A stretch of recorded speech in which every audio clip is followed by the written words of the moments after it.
Gereja ini juga memiliki patung Bunda Rosario yang terkenal, yang dipercaya oleh Suster Lucia tersenyum ke arahnya ketika pertama kalinya ia menerima komuni suci pada tahun 1913.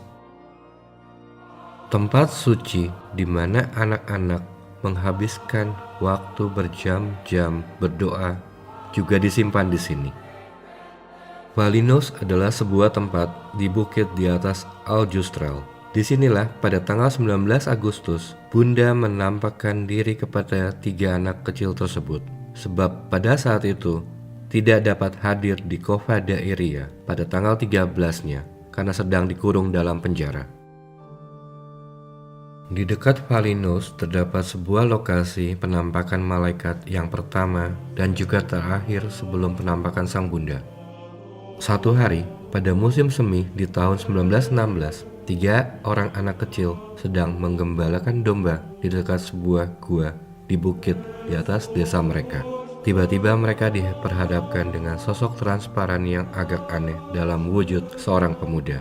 Dia mengatakan kepada mereka untuk tidak takut, dirinya adalah malaikat damai.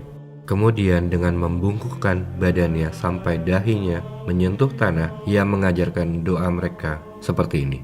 Ya Tuhan, aku percaya kepadamu, aku memujamu, aku berharap di dalam Engkau, dan aku mengasihimu. Aku meminta ampun untuk orang-orang yang tidak percaya kepadamu, tidak memujamu, tidak berharap di dalammu, dan tidak mencintaimu.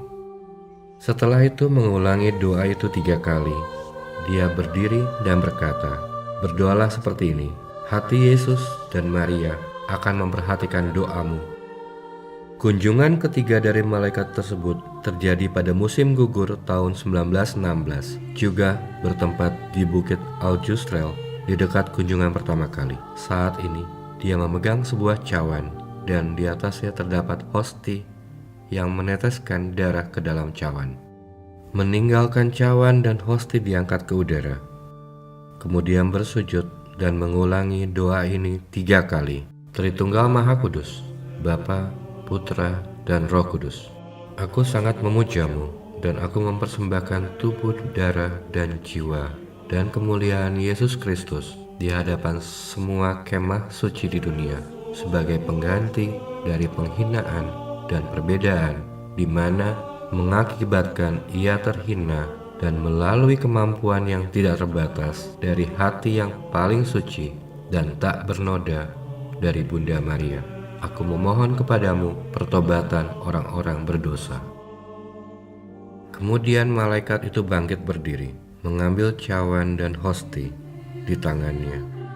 Ia memberikan hosti kepada Lucia dan isi cawan kepada Francisco dan Jacinta sambil berkata, ambillah dan minumlah tubuh dan darah Yesus Kristus yang akan mengingatkan kepada manusia yang tidak tahu berterima kasih. Perbaiki kejahatan mereka dan berikan penghiburan kepada Allahmu. Penampakan kedua dari malaikat ini terjadi pada musim panas tahun 1916. Ketika mereka sedang bermain di kebun Lucia, tiba-tiba malaikat muncul.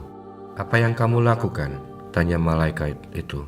Berdoalah dengan sungguh-sungguh. Hati Yesus dan Maria memiliki misi belas kasih untuk kalian. Berdoa dan teruslah berkorban untuk Yang Maha Tinggi. Ketika Lucia bertanya, bagaimana caranya berkorban? Malaikat itu menjawab, korbankanlah semuanya yang bisa kamu korbankan dan persembahkanlah untuk Tuhan sebagai tindakan perbaikan dosa-dosa yang membuatnya terluka. Juga memohon pertobatan bagi orang-orang berdosa. Dia juga mengatakan kepada mereka bahwa dia adalah malaikat pelindung Portugal. Di dalam rumah Lucia, kita dapat melihat ruangan di mana ia dilahirkan pada tahun 1907. Dan juga bisa melihat banyak hal yang membuat kita mengerti akan kehidupan kekatolikan keluarga ini. Tak jauh dari rumah Lucia, terletak rumah Santo Francisco dan Jacinta.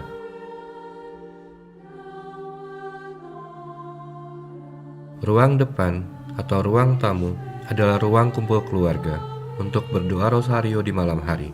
Terkecuali ketika cuaca sangat dingin, mereka berkumpul di dekat perapian.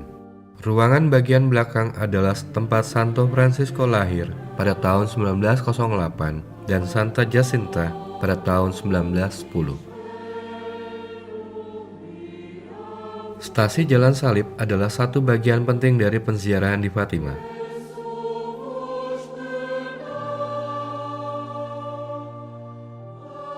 Delapan stasi pertama mengikuti jalur yang dilewati oleh 3 gembala kecil pada tahun 1917 dari rumah mereka ke Cova de Iria.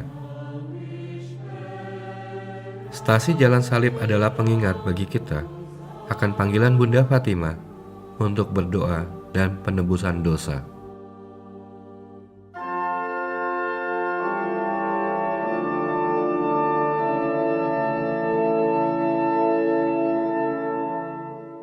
Pada bulan Mei 2017, selama peringatan 100 tahun Fatima, Paus Fransiskus tiba di Sanktuari Fatima, altar dunia, sebagai peziarah. Ia mengkanonisasi Francisco dan Jacinta Marto dan mengakui jasa mereka yang mulia.